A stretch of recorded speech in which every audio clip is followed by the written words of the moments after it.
ये एक ऐसी मौत की दौड़ है जिसका कोई अंत नहीं है। प्रतियोगियों को अगर 3 बार चेतावनी मिलती है तो उन्हें बेरहमी से गोली मार दी जाती है। आखिर में जो आखिरी व्यक्ति बचता है वही विजेता बनता है। कहानी की शुरुआत में निकट भविष्य की वजह से देश लंबे समय से आर्थिक मंदी में फंसा हुआ है और आम लोगों की जिंदगी बेहद कठिन हो चुकी है। लोगों में उम्मीद जगाने के लिए सरकार हर साल एक ऐसी प्रतियोगिता आयोजित करती है जो उनकी किस्मत बदल सकती है। देश के 50 राज्यों से एक एक युवा को चुना जाता है जो अंत तक चलता रहता है। उसे भारी इनाम और अपनी कोई भी एक इच्छा पूरी करने का मौका मिलता है। मुख्य किरदार गैरी की जिंदगी ठीक ठाक चल रही थी, लेकिन फिर भी उसने अपनी माँ के विरोध के बावजूद इस प्रतियोगिता में हिस्सा लिया। उसकी माँ उसे विदा करते समय बहुत भावुक हो जाती है और उसकी आंखें आंसुओं से भर जाती हैं। उसे पता है कि यह प्रतियोगिता कितनी खतरनाक है और शायद यह माँ बेटे की आखिरी मुलाकात हो। गैरी अपने दुख को छुपाने की कोशिश करता है। चेक पॉइंट पर उसकी मुलाकात एक काले युवक से होती है जिसका नाम पीटर है। उसका शरीर मजबूत और आत्मविश्वास से भरा हुआ है और वह इस प्रतियोगिता को लेकर बहुत आश्वस्त है। जब गैरी प्रतियोगिता स्थल पर पहुंचता है तो देखता है कि बाकी सभी प्रतिभागी भी आ चुके हैं। वे छोटे छोटे समूहों में बैठे होते हैं, मानो अभी तक उन्हें इस खेल की असली क्रूरता का एहसास नहीं हुआ हो। तभी एक सैन्य जीप मैदान में प्रवेश करती है। उसमें इस मौत की प्रतियोगिता का आयोजक कर्नल बैठा होता है। वह ठंडे भाव से चारों ओर नजर डालता है और यह सुनिश्चित करता है कि सभी प्रतिभागी मौजूद हैं और फिर नाम पुकारकर नंबर बांटने लगता है। साथ ही वह उन्हें जोश भी दिलाता है कि हम फिर से दुनिया में नंबर 1 बनेंगे। उसके जोशीले भाषण के बाद पूरे देश की नजरों के सामने यह मौत की दौड़ शुरू हो जाती है। एक गोली की आवाज के साथ सभी प्रतिभागी धीरे धीरे आगे बढ़ने लगते हैं। उन्हें नियम पहले से ही पता है। उनकी कलाई पर बंधी घड़ी उनकी गति को मापती है। हर प्रतिभागी को कम से कम 3 मील प्रति घंटे की रफ्तार बनाए रखनी होती है। अगर कोई इससे धीमा होता है तो उसे तुरंत एक चेतावनी मिलती है और जैसे ही किसी को 3 चेतावनियां मिल जाती है तो उसे वहीं पर गोली मार दी जाती है। अगर कोई सड़क की सीमा से बाहर कदम रखता है तो बिना किसी चेतावनी के सीधे ही डिस्क्वालीफाई कर दिया जाता है। इस ट्रैक का कोई अंत नहीं, क्योंकि आखिर में जो एक ही आदमी बचता है वही विजेता होता है। सड़क के दोनों किनारों पर चल रही गाड़ियां जज की भूमिका निभाती है। शुरुआत में सभी खिलाड़ी पूरी ताकत में होते हैं। उनके चेहरों पर मुस्कान होती है और वे आपस में बातें भी करते रहते हैं। टोपी पहने हुए डेव को एक बार चेतावनी मिल चुकी होती है, लेकिन उसे इसकी कोई चिंता नहीं होती, क्योंकि नियम के अनुसार अगर कोई खिलाड़ी लगातार 1 घंटे तक कोई गलती नहीं करता तो उसकी चेतावनी अपने आप हट जाती है। नंबर 5 के जूते में एक पत्थर फंस जाता है। वह तुरंत झुककर अपने जूते का फीता खोलने लगता है,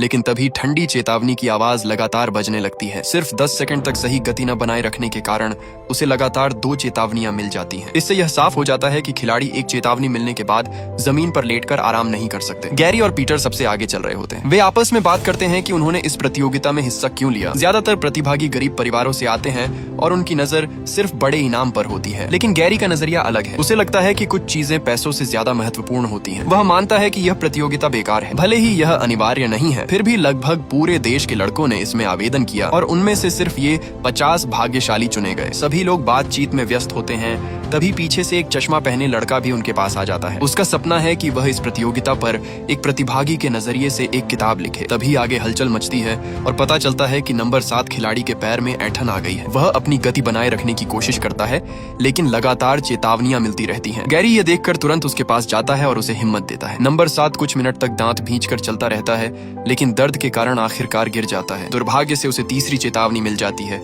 और तुरंत ठंडी बंदूक की आवाज गूंजती है। एक और खिलाड़ी इस तरह प्रतियोगिता से बाहर हो जाता है। जो माहौल पहले हल्का फुल्का लग रहा था वह अचानक भारी और डरावना हो जाता है। अब कोई भी खुलकर बात नहीं करता। तेज धूप जमीन को झुलसा रही होती है। गैरी सप्लाई ट्रक के पास जाकर पानी का एक बड़ा घूंट पीता है। पानी और पेट भरने के लिए सूखा राशन यही एकमात्र चीज है जो सरकार खिलाड़ियों को देती है। बाकी का सामान उन्हें खुद ही साथ लेकर चलना पड़ता है। क्योंकि गैरी इस हफ्ते लॉटरी से चुना गया प्रतिनिधि है, तो सड़क किनारे एक छोटी फैन लड़की उसके लिए तख्ती लेकर उसे चीयर कर रही होती है। दयालु पीटर भावुक होकर कहता है कि कौन कहता है कि प्रतियोगी दोस्त नहीं बन सकते। उसकी सादगी और उत्साह आसपास के हर इंसान को प्रभावित करता है। लेकिन आगे चल रहा नंबर 5 इससे बिल्कुल खुश नहीं है। वह उनका मजाक उड़ाता है जैसे वे कोई दिखावा कर रहे हो। तभी दोनों के बीच बहस चल ही रही होती है कि अचानक एक खिलाड़ी के मुंह से झाग निकलने लगता है और वह जमीन पर गिर जाता है। नंबर 5 जो ताकतवर और घमंडी है तो उसे देखकर भी नहीं रुकता, बल्कि हंसते हुए उसके ऊपर से कूद जाता है। नतीजा यह होता है कि वह खिलाड़ी तुरंत बाहर कर दिया जाता है। नंबर 5 हंसते हुए कहता है कि अब हमारी जीत की संभावना और बढ़ गई। ये सुनकर गैरी और पीटर गुस्से से उसे घूरते हैं, लेकिन बड़ी मुश्किल से खुद को रोक लेते हैं। धीरे धीरे 3 घंटे बीत जाते हैं। एक छोटे कद का एशियाई खिलाड़ी लड़खड़ाने लगता है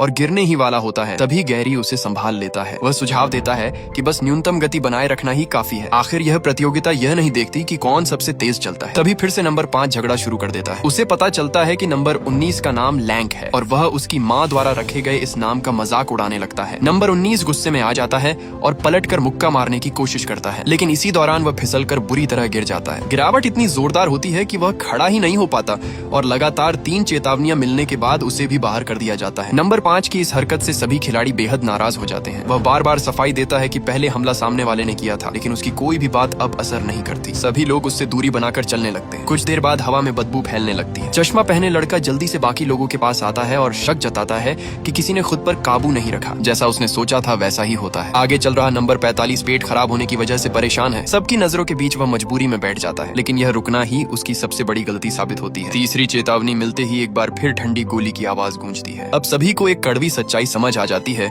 कि आगे की इस प्रतियोगिता में उन्हें चलते चलते ही अपनी हर जरूरत पूरी करनी होगी। जब प्रतियोगिता 35 मील तक पहुंचती है तो कर्नल जीप में बैठकर खिलाड़ियों का हौसला बढ़ाता है। वह कहता है कि जिंदगी में ऐसे मौके बहुत कम मिलते हैं जहां एक ही कदम में किस्मत बदल जाए, इसलिए उन्हें इस अवसर को अच्छे से संभालना चाहिए। धीरे धीरे रात हो जाती है और गहरी थकान और नींद सभी पर हावी होने लगती है। गैरी ने पहले के खिलाड़ियों के अनुभव पड़े होते हैं। उसे पता है कि पहली रात सबसे खतरनाक होती है, क्योंकि इसी वक्त सबसे ज्यादा लोग बाहर किए जाते हैं। खिलाड़ी अनजाने में अपनी गति धीमी कर देते हैं और पीछे से बार बार ठंडी चेतावनी की आवाज सुनाई देती है। साथ ही गोलियों की आवाज लगातार गूंजती रहती है, यहाँ तक कि गैरी को भी 2 बार चेतावनी मिल चुकी होती है। आगे चल रहा नंबर 5 उसे लगातार चिढ़ाता रहता है। जब गैरी लगभग टूटने वाला होता है तभी पीटर उसके पास दौड़ कर आता है और उसका हाथ पकड़कर उसे संभालता है। वह कहता है कि थोड़ा पानी डालकर खुद को शांत करे। पीटर के हौसले और मदद से गैरी आखिरकार उस खतरनाक रात को पार कर लेता है।